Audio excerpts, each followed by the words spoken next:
Welcome into the Brooks Bench with your host Brooke, aka Shiggy, and my co-host Megan. What's up? All right, guys, it's college basketball time. Today we'll be previewing the Big Ten. We'll be previewing the Power Four conferences, so Big Ten, Big 12, SEC, and ACC. Unfortunately, the Pac-12 is no more as of right now. In the future, hopefully they come back. But like I said, today we'll be previewing the Big Ten. If you are new here, hit that subscribe button. We appreciate all your guys' support. But let's get into it.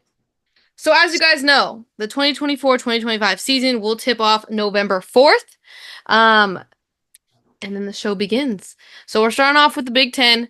The conference added Oregon, UCLA, USC, and Washington this year. Very interesting conference in my opinion. I feel like it's just like a bigger Pac-12.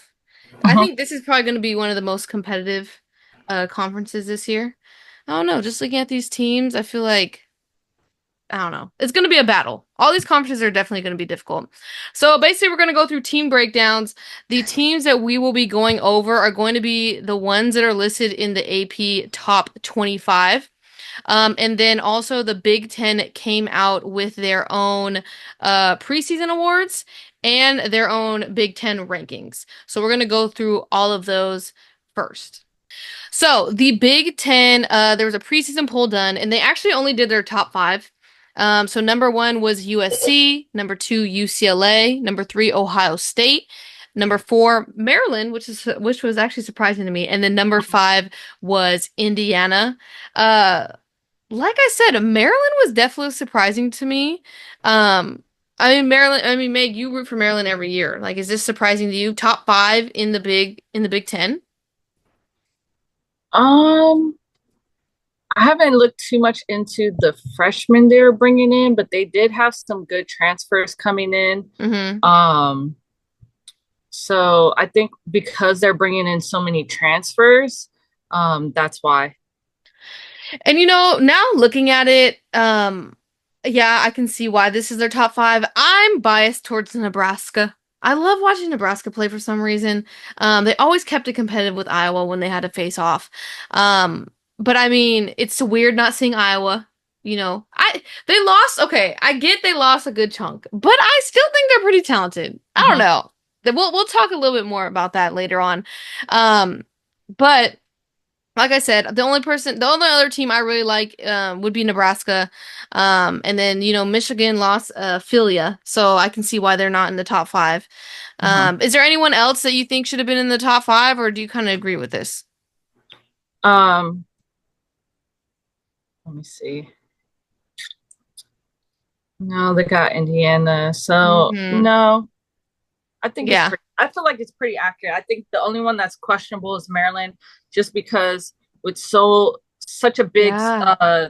team change, Hmm. it's always, are they're gonna have bumpy road, right? And how Hmm. fast are they gonna be able to gel and really come together? So that would be my only thing. And I feel like that's always with the first initial rankings. Like it's like always kind of like, huh? Like when Yeah. the AP top 25 came out, I was kind of like, huh? That's Hmm. okay. We'll see. But the preseason awards voted by the coaches for the All Big Ten team. We have Makira Cook, Hannah Stolke, Lucy Olson, Cheyenne Sellers, Alexis Markowski, Cody McMahon, Lauren Betts, Kiki Rice, Juju Watkins, Kiki Iriafen, and Sarah Williams. I wouldn't say anyone's left off of here. I feel like those are pretty much dominant names Hmm. um, for their respective team. I'm trying to think if there's anyone else on Iowa, but no. Lucy Olson transferred in, so she's gonna be good for them. See, I don't know. I feel like people are really sleeping on Iowa. I don't know why.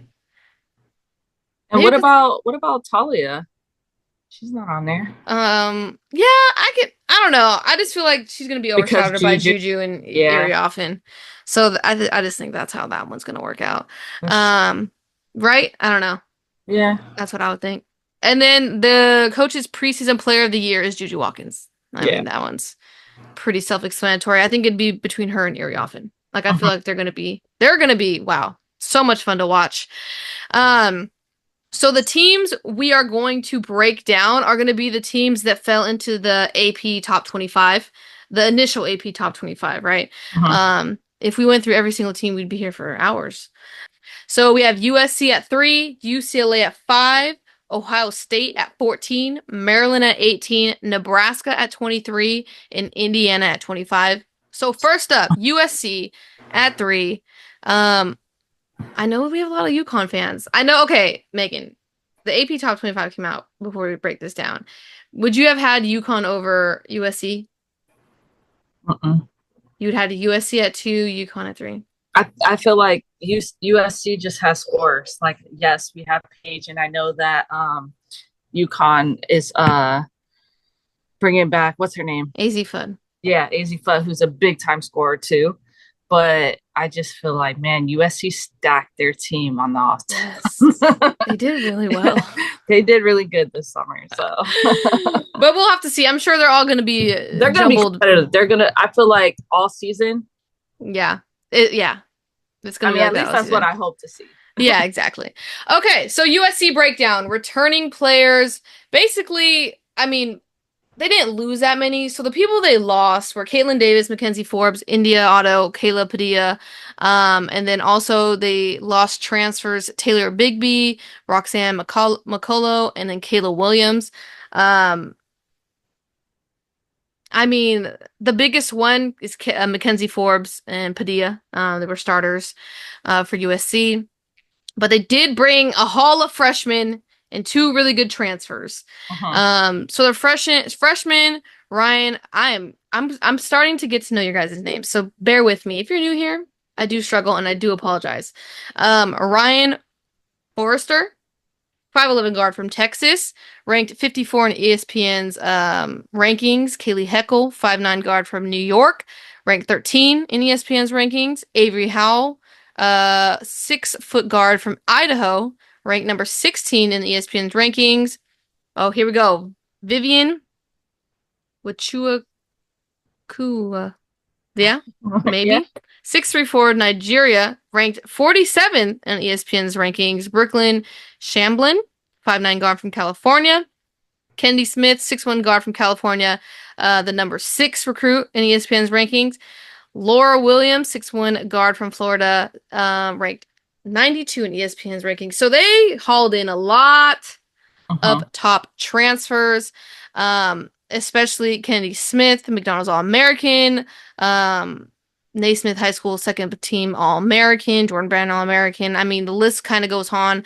I know her, I feel like Heckle was talked about a lot, the number 13 prospects, and then also Avery Howell. I don't know how they're going to do this. I don't know how USC is going to do this with all this. It's going to be, I feel like, a change in lineup, except for Juju, Iriafen, and probably Talia. All I know is I saw a preseason video, practice video. Yeah. Kennedy Smith and Juju Watkins. They both had their hair up in the bun. They were running drills, and I thought I was seeing double. And they were going so hard that I was like, who's Juju? Who's Kennedy? I was lost, but I was like, man, that is gonna be tough. That's a duo right there. She looked good. She was blending in right with Juju on doing the drills. Mm-hmm. I was like, okay, that man, they brought in some good freshmen, I think. And that's why she's the number 6 prospect in the ESPN's rankings. I mean, I can see her being a starter. I mean, okay, really, who's returning? I mean, I'm not knocking them. I mean, Ryan Marshall's probably going to still be in the Yeah. starting lineup, and then Juju, we got Iriafen and then Talia Von Oelhoffen, and then I think she could break the starting lineup. yeah, one of these freshmen is probably going to start. Uh-huh. I'm just excited to see how they all work out. I mean, Uh-huh. the recruiting class they brought in was number 1, right? I'm Uh-huh. pretty sure it was number 1 overall. All this talent, you kill it in the transfers. So like we talked about, they got Iriafen and Talia. And I mean, we talked about it, I mean, what, 2 years ago, how Iriafen is slept on. Then she had a breakout season this last year. Now she's with USC. I think we called that this would be a great spot for her. They need a big, they need someone that can, work off of Juju. Uh-huh. And I'm really excited about USC. This is this is going to be a fun. I think it's going to be a fun team to watch. But yeah, I think them, UConn, South Carolina, they're gonna be bouncing around, Yeah. I think. Um, but what do you think? What do you think about the additions? What do you think about USC? Excited? Yeah, I'm excited. I'm excited for college basketball to start back up. I think they're going to be a tough team if they can gel and they can get those freshmen on the same page. They're going Mm-hmm. to be a tough team to beat this year. Definitely. And we all talk about it gelling. Obviously, they got all these people. Now they got to gel and adapt to a new system. And it always happens every single sport, Uh-huh. and with every team. But I don't know. I like USC. Juju is, man, what a heck of an athlete. I mean, just like, do you think Juju will beat Caitlin Clark's scoring record? Yeah, Really? I think there's a good chance she could. I think there's a good chance. I mean, look at the freshman year she Yeah, had, so dominant. And I mean, yes, Caitlin shot a lot of a lot of threes. threes, That's true. but Juju is efficient, and Mm-hmm. I mean, she may not take as many threes, but she's getting to the line often. Mm-hmm. That's Yeah. getting points when the time's not clicking off.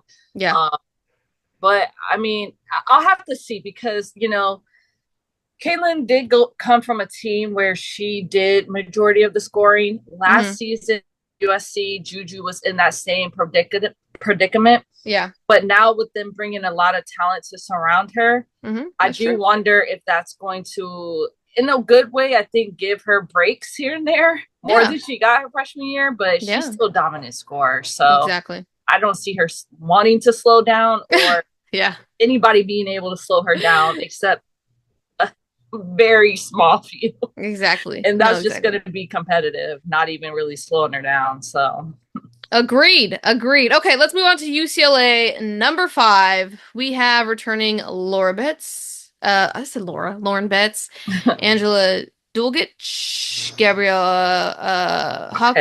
Hawkes, London Jones, Amanda Muse, Kiki Rice. They did lose to graduation Charisma Osborne, Emily Besor, I hope I said that right, and Cameron Brown. And then they brought in Janiah Baker, Tamia Gardner, which is a good one. Is they brought in a good recruiting class. I mean, not recruiting Uh-huh. class, transfers as well. And then Charlize Ledger Walker. Um, Freshmen, on the other hand, they did bring in a couple of top ranked recruits. We had Avery Kane, Kendall Dudley, Zanaya Saka Nugman. Hopefully I said that right. They're ranked 26, 18, and 30. So top recruits. And then they also brought in Elena Arin, Arin Salo. Hopefully I said that right. From Finland. So, I mean, still a good recruiting class. Uh-huh. Smaller than USC. USC's recruiting class is just huge. But McDonald's All-Americans. And then their transfers. They did well. Tamia Gardner for Oregon State Yeah, that's a good one. super well. Janiah Baker from Texas A&M, stud as well. And then Ledger Walker from Washington State, a graduate, but she did well in the Pac-12. I mean, obviously Washington State didn't, as a team, didn't do well, but she was one of their stars. And Uh-huh. I know she's coming off injury, so something to watch as well. But what's your temperature around UCLA? Because I know last year we were super high on them. They got Lauren Betts. We were like, they're gonna kill it. And then they kind of fell off a little bit towards the end.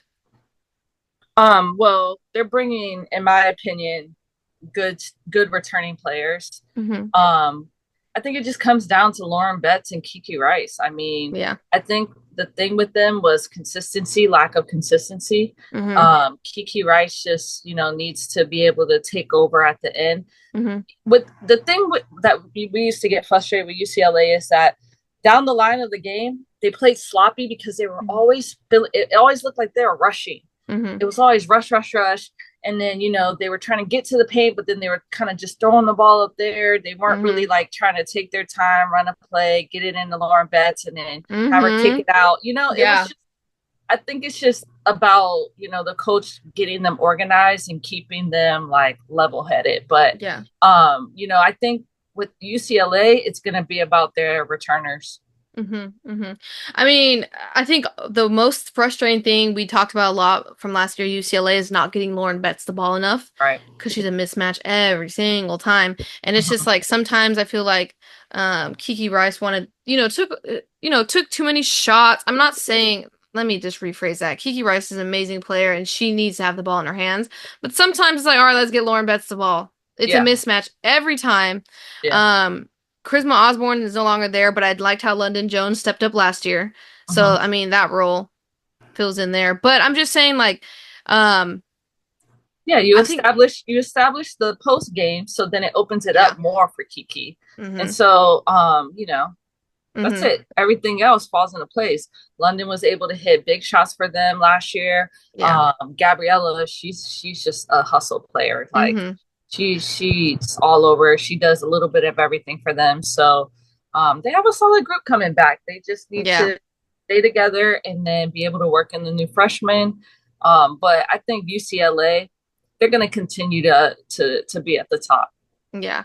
I like the Gardner, Tamia Gardner transfer because just Mhm. they need more depth in the with the bigs. I mean, Lauren Betts can't play every single minute of the game. Yeah. And we And saw we, that when mm-hmm. she would come out, that's when they would go on a little dip. Mm-hmm. So, Mm-hmm. But I like it. And Janiyah Baker, let's not forget about her. I mean, mhm. she was efficient at Texas A&M, 12.2 points per game, 7.6 rebounds per game. I mean, I think they did well with the people they recruited and, got transferred in. Yeah. And they Um, got a big freshman coming in too. So, yeah, exactly, Sanaya. So, exactly. Okay, over to Ohio State, ranked number 14 in the AP, top 25. They lost a lot, in my opinion. Celeste Taylor, JC Sheldon, Misha Lakova. Those are the three biggest names that we'll mention just because they were very impactful for Ohio State, right? mhm. But you still have Kenny Cambridge, you still got Cody McMahon, Ebony Walker, Taylor Theory. I love Taylor Theory. I think she's gonna be a sleeper this year. Kaya Henderson, Madison Green, and Faith Carson.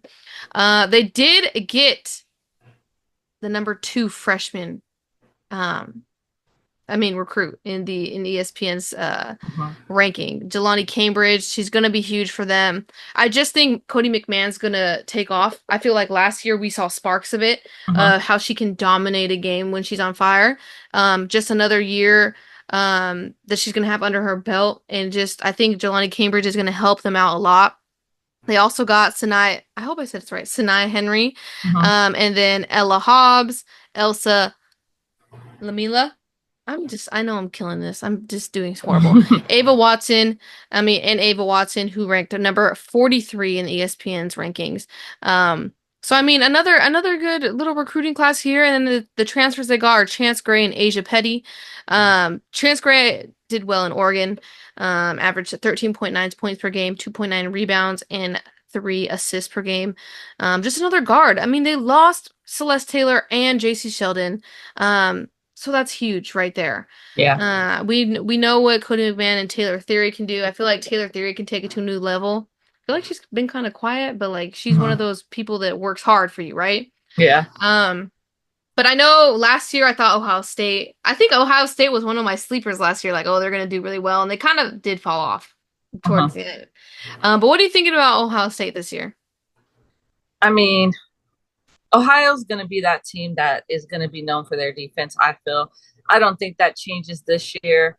And I think defense gets you far Mm-hmm. because they've been proof of that in the past few years. So I don't think that changes for them. I think that their defense is going to be their priority.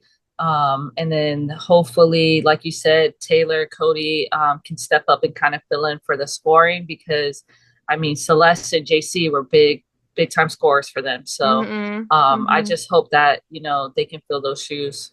Yeah, I can for sure. I really think Jelani Cambridge is going to break this starting lineup. And then Mhm. I know they have Asia Petty transferring from Kentucky.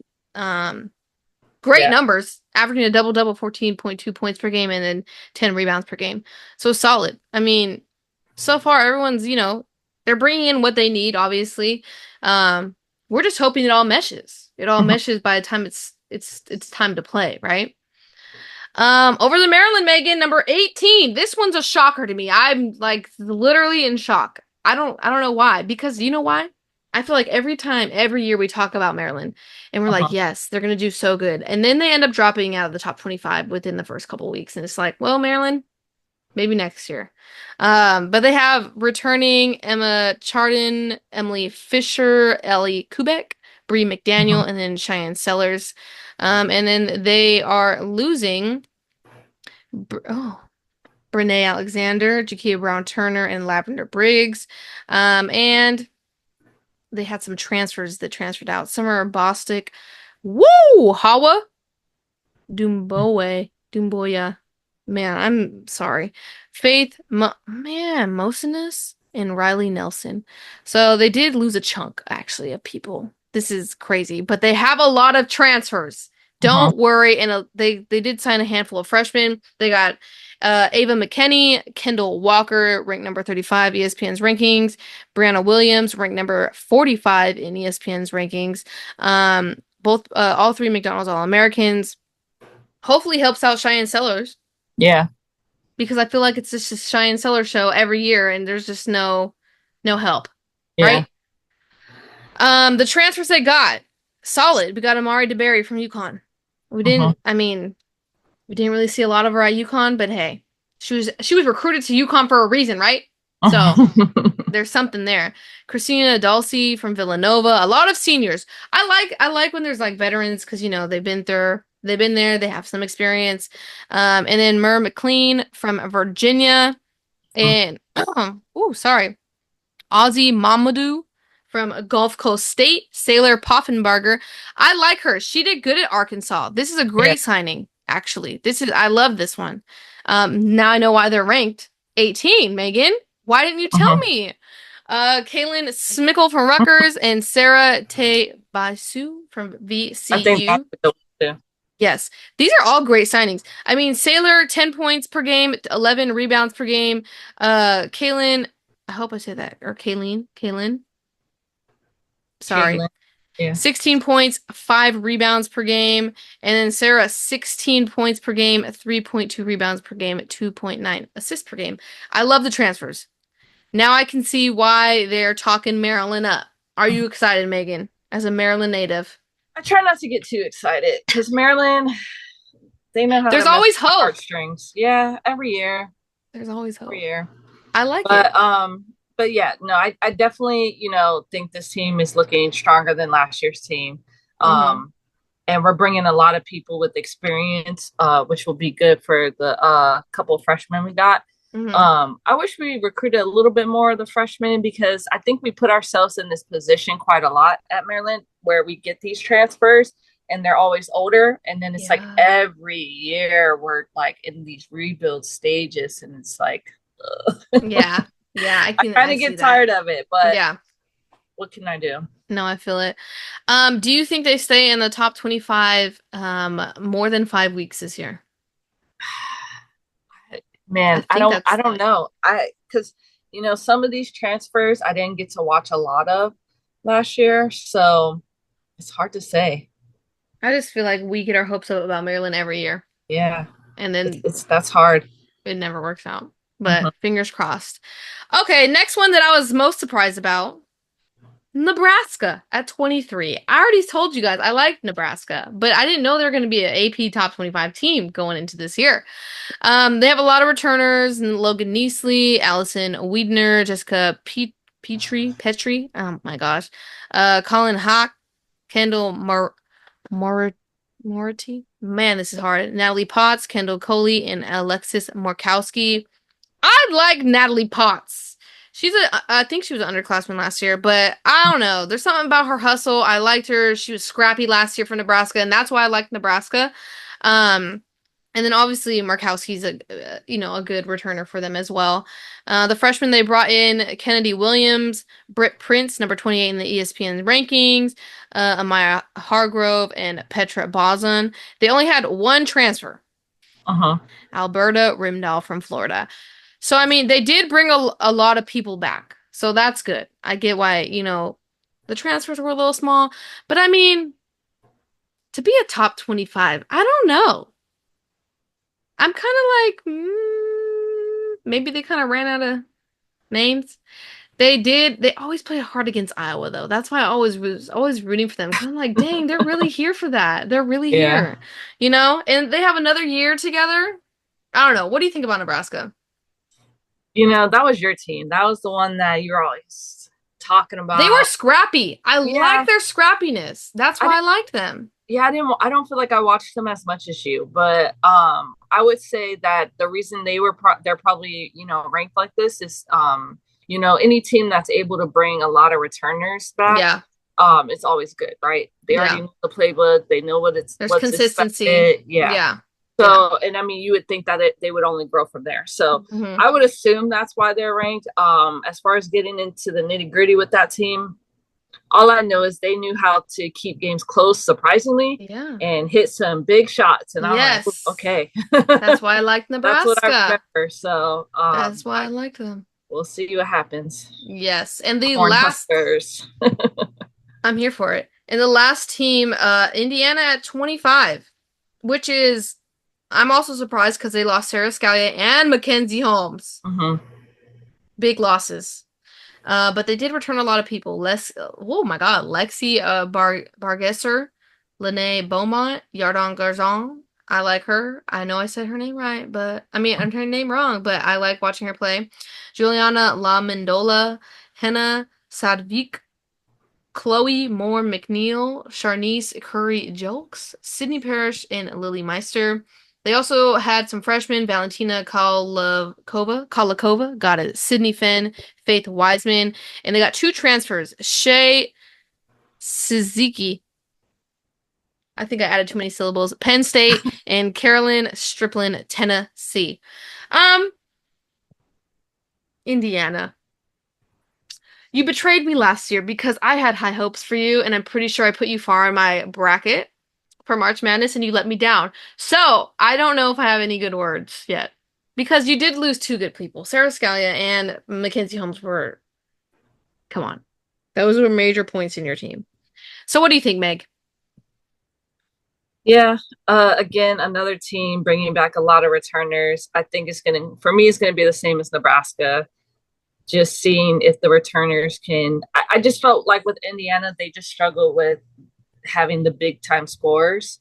Yeah, But yeah, but yeah, not too familiar with the transfers either that's coming in. no, So yeah. I'm wondering if that was to help with that. But Hmm. yeah, I would agree with you. I think this is why they're 25 because I mean Yeah, overall Indiana they're still going to be a good team. They're still going to play good D and be in games. yeah. Um, but yeah, we'll see if they stay top 25 though. This AP top 25 stuff's always funny because like if someone like goes off for that week, they'll just stick them at top 25. Like they'll put Yeah, them at the 25. But okay, who do you think takes the Big Ten tournament? I mean, okay, let's start. Who takes the Big Ten like overall? Wins the regular season. USC, Okay. I was also gonna say USC. And then who takes the tournament? USC. They just have a I great know. team. I I would mean, agree with you. No, there's there's no arguments here. yeah, I think UCLA, Ohio State, they are gonna be two teams that's gonna fight them. Those are gonna be good matchups to watch throughout the year. Yeah. I just see USC having the upside. So I would basically, I agree. was going to ask Megan one sleeper team she thinks, is someone that like we need to like that's not being talked about, but we think is gonna do good. But Megan obviously doesn't know. She can never just predict a team. So I'm gonna tell you mine, it's Iowa. Because why did we just kick Iowa out of the picture? I know they lost Clark, I know they lost what's her name, Gabby Marshall and Kate Martin, but I still think they have a solid team. They get Lucy Olson, they still have Hannah Stolke. I still think they can be competitive. Let's like I was just not to the trash. I know they lost their head coach. There's a lot of losses. I get that. But I think they're gonna do better than what people think. What do you and then Megan, you don't have an opinion. I mean, I could agree on that. I mean, the assistant coach is the head coach, so it's not like things are Yeah, drastically changing where they're bringing in a whole new coach. So yeah, I exactly. can see that. I can see that. Fine. And then preseason, and then player of the year for the Big Ten. Yeah, Juju. I know that was easy. Big Ten was too easy. Well, it's not too easy because we could say all this and it's going to be wrong, Yeah. but it was easier to predict. I feel like the other conferences we're going to talk about are going to be a little bit harder. But what do you guys think about the Big Ten? A lot of changes, new teams. I know fans of teams in the Big Ten. How do you feel? Is this like too overcrowded now? Do we like the induction of new teams? I need to hear it all. How do you feel about your team that you're rooting for? Do they recruit the players that you like? Do you like their outlook? Tell me your opinions. Because it sucks because we were Pac-12 over here. We like to talk about the Pac-12. Now there's no more Pac-12. So we got to hook on to another conference a little bit here. I'm kind of leaning to a Big Ten. They took a lot of the Pac-12 teams. But like I said, guys, let us know what you guys think is going to happen this year for the Big Ten. I love to hear you guys' opinions. If you're new here, follow along, subscribe. We'll be going over the Big 12, ACC, and SEC. 2 episodes a week. So 2 this week, 2 next week, right before season starts, November 4th. It's crazy. WNBA flew by. But thank you guys for tuning in. We really appreciate it. Like I said, if you're new here, hit that subscribe button, like, comment, share, and we'll be back with more coverage on the Power Four conferences. Peace. Peace.